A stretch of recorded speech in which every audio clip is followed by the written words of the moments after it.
ಮಂಡ್ಯ ಜಿಲ್ಲೆಯ ಮಧೂರಿನಲ್ಲಿ ಕೋಮುವಾದ ವಿಷ ಬೀಜ ಬಿತ್ತಲು ಹೊರಟಿರುವ ಬಿಜೆಪಿ ಮತ್ತು ಆರ್ಎಸ್ಎಸ್ ಬೆಂಕಿ ಹಚ್ಚುವ ಕೆಲಸ ಮಾಡುತ್ತಿದೆ ಎಂದು ಡಿಎಸ್ಎಸ್ ರಾಜ್ಯ ಸಂಚಾಲಕ ಅರ್ಜುನ್ ಬದ್ರೆ ಟೀಕಿಸಿದರು.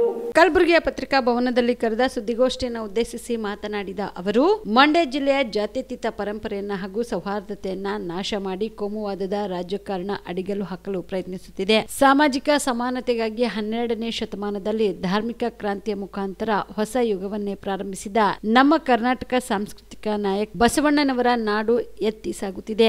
ಜಾತಿವಾದಿಗಳ ಮನಸ್ಸುಗಳು ಮಲಿನಗೊಂಡಿವೆ. ಜಾಗತಿಕ ಮಟ್ಟದ ವೇದಿಕೆಯಲ್ಲಿ ಕನ್ನಡ ದೀಪ ಬೆಳಗಿಸಿದ ನಮ್ಮ ನಾಡಿಗೆ ಹೆಮ್ಮೆ ತಂದಿರುವ ಸಾಹಿತಿ ಬಾನು ಮುಸ್ತಾಕ್ ಅವರು ಅಂತಾರಾಷ್ಟ್ರೀಯ ಬುಕ್ಕರ್ ಪ್ರಶಸ್ತಿ ತಂದು ನಮ್ಮೆಲ್ಲರಿಗೆ ಗೌರವ ತಂದುಕೊಟ್ಟಿದ್ದಾರೆ. ಅವರಿಂದ ನಾಡ ಹಬ್ಬ ಮೈಸೂರು ದಸರಾ ಉದ್ಘಾಟನೆ ಮಾಡಿಸಿದ್ರೆ ಕೋಮುವಾದಿಗಳು ಮೈ ಪರಿಚಿಕೊಳ್ಳುತ್ತಿದ್ದಾರೆ ಎಂದು ಬಿಜೆಪಿ ವಿರುದ್ಧ ಹರಿಹಾಯ್ದರು.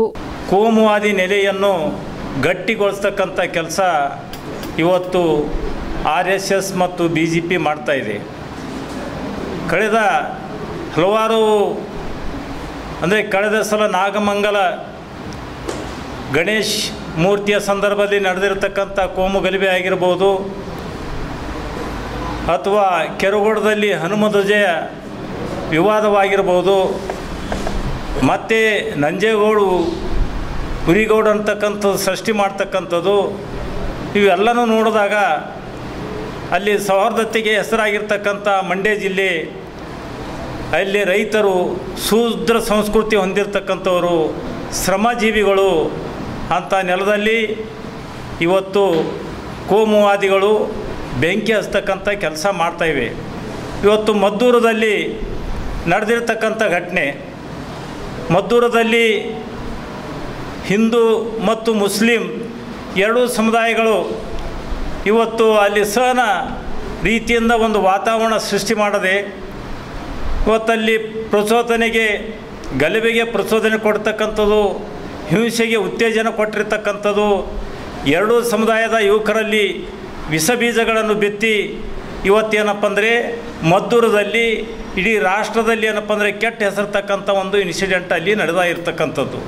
ವಿಶೇಷವಾಗಿ ಇವತ್ತು ಈ ಘಟನೆಗಳನ್ನು ಬಳಸಿಕೊಂಡು ರಾಜಕೀಯ ಪಕ್ಷಗಳು ಅಲ್ಲಿ ಎರಡು ಕೋಮಿನವರಿಗೆ ಕರೆದು ಶಾಂತಿಯ ವಾತಾವರಣ ಮೂಡಿಸುವ ಹಾಗೆ ವಾತಾವರಣ ಮೂಡಿಸದೆ ಆ ಒಂದು ಘಟನೆಯ ಸದುಪಯೋಗ ಪಡ್ಕೊಂಡು ಇವತ್ತು ರಾಜಕೀಯ ತಮ್ಮ ಸದುದ್ದೇಶಕ್ಕೆ ಪಡೆದುಕೊಂಡು ಏನಂತಂದರೆ ಅಲ್ಲಿ ವಾತಾವರಣ ಮತ್ತಷ್ಟೇನಪ್ಪ ಹದಗೆಡಲು ಇವತ್ತು BJP RSS ಕಾರಣ ಆಗಿರ್ತಕ್ಕಂಥದ್ದು.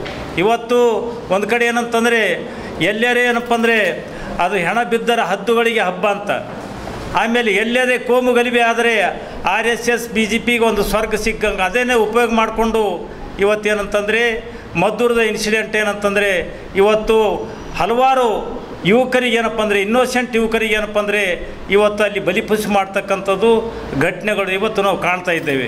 ಇವತ್ತು ಈ BJP ಮತ್ತು RSS ಪಕ್ಷಗಳಿಗೆ ಇವತ್ತು ಎಲ್ಲಿ ನೋಡಿದ್ರೇನಪ್ಪ ಅಶ್ಲೀಲ ಶಬ್ದಗಳಿಂದ ಮಾತಾಡ್ತಕ್ಕಂಥದ್ದು. ಇವತ್ತು ಕಳೆದ ಬೆಳಗಾವಿ ಅಧಿವೇಶನದಲ್ಲಿ ಕಲಬುರಗಿ ಜಿಲ್ಲೆಯ ಜನರಿಗೆ ಶುಭ ಸುದ್ದಿ. ಮೀರಾ ಮೆನ್ಸ್ ಅವೆನ್ಯೂ ಬಟ್ಟೆ ಶೋರೂಮ್ನಲ್ಲಿ ಬ್ರಾಂಡೆಡ್ ರೆಡಿಮೇಡ್ ಬಟ್ಟೆಗಳ ಮೇಲೆ ಅಪ್ ಟು 50% ಡಿಸ್ಕೌಂಟ್. ಮತ್ತ್ಯಾಕೆ ತಡ, ಹಿಂದೆ ಭೇಟಿ ನೀಡಿ ನಿಮ್ಮ ಮೀರಾ ಮೆನ್ಸ್ ಅವೆನ್ಯೂನಲ್ಲಿ. ನಿಮ್ಮ ಮನೆಯಲ್ಲಿ ಮದುವೆ ಇದೆಯಾ, ಮದುಮಗ ಸೇರಿದಂತೆ ಸಂಬಂಧಿಕರಿಗೆ ಸ್ನೇಹಿತರಿಗೆ ಬಟ್ಟೆ ಖರೀದಿ ಮಾಡೋದಿದೆಯಾ? 10 ಅಂಗಡಿಗೆ ಹೋಗಿ ಬಟ್ಟೆ ಹುಡುಕುವ ಬದಲು ಎಲ್ಲಾ ರೀತಿಯ ಹಬ್ಬಗಳ, ಮದುವೆ, ಶುಭ ಸಮಾರಂಭ ಸೇರಿದಂತೆ ಎಲ್ಲಾ ರೀತಿಯ ಬಟ್ಟೆಗಳು ಇದೀಗ ಒಂದೇ ಸೂರಿನಡಿಯಲ್ಲಿ ಕಲ್ಪಿಸಿದ್ದಾರೆ. ಹಾಗಾದ್ರೆ ಚಿಂತೆ ಬಿಡಿ, ನಿಮ್ಮ ಕಲಬುರಗಿಯಲ್ಲಿ ಮೀರಾ ಮೆನ್ಸ್ ಅವೆನ್ಯೂ ಪುರುಷರ ಬಟ್ಟೆಗಳಿರುವ ಬೃಹತ್ ಶೋರೂಮ್ ಪ್ರಾರಂಭಿಸಿದ್ದಾರೆ. ಇಲ್ಲಿ Manyavar, Blackberry, Jack and Jones, rare rabbit, Spykar, Indian terrain, arrow, Mufti, US polo ಸೇರಿದಂತೆ ಎಲ್ಲಾ ರೀತಿಯ ಬ್ರಾಂಡೆಡ್ ಬಟ್ಟೆಗಳು ಇಲ್ಲಿ ಲಭ್ಯ. ಇನ್ನೊಂದು ವಿಶೇಷ ಏನೆಂದ್ರೆ ಮದುಮಗನಿಗೆ ಹಾಗೂ ಸಂಬಂಧಿಕರಿಗೆ ಮದುವೆಗೆ ಬೇಕಾದ ಎಲ್ಲಾ ರೀತಿಯ ಬಟ್ಟೆ, ಸೂಟ್, ಶೇರ್ವಾನಿ, ಜೋಧ್ಪುರಿ, ಬ್ಲೇಸರ್, ಪೇಟಾ, ಶೂಸ್ ಸೇರಿದಂತೆ ಎಲ್ಲಾ ರೀತಿಯ ವಸ್ತುಗಳು ಇಲ್ಲಿ ರಿಯಾಯಿತಿ ದರದಲ್ಲಿ ಲಭ್ಯ. ಮತ್ತ್ಯಾಕೆ ತಡ, ಹಿಂದೆ ಭೇಟಿ ನೀಡಿ. ಕಲ್ಯಾಣ ಕರ್ನಾಟಕದ ಬೃಹತ್ ಬಟ್ಟೆ showroom Meera men's avenue, Lahoti petrol bunk ಮುಂಭಾಗ, ತಿಮ್ಮಾಪುರಿಗೆ ಹೋಗುವ ರಸ್ತೆ, ಕಲಬುರಗಿ. ಹೆಚ್ಚಿನ ಮಾಹಿತಿಗಾಗಿ ಸಂಪರ್ಕಿಸಿ 9916 745499.